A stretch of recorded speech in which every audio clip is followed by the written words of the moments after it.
নমস্কার দর্শক বন্ধুরা, আমার ইউটিউব চ্যানেলে আপনাদের স্বাগত জানাই। চলে এলাম আবারও একটি রেসিপির ভিডিও শেয়ার করতে। এখানে আজকে আমি বানাবো মোচার ঘন্ট।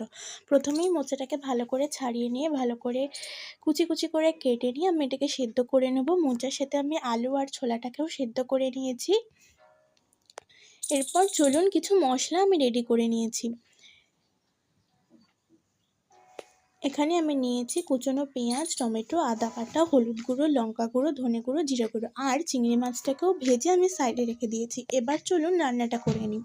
কড়াইতে তেল দিয়ে তেজপাতা ফোড়ন দিয়ে পেঁয়াজটা দিয়ে আর চিংড়ি মাছটা দিয়ে ভালো করে নেড়ে চেড়ে টুকরো করা টমেটোগুলো দিয়ে আবারও কিছুক্ষণ নেড়ে চেড়ে থালায় রেডি করে রাখা মশলাগুলো দিয়ে দেবো। এরপর ভালো করে এটাকে কষাতে হবে। কষানোর পর আমি স্বাদ মতো নুন দিয়ে দিলাম ও আবারও কিছুক্ষণ নেড়ে চেড়ে আমি সেদ্ধ করা মোচাটাকেও দিয়ে দেব।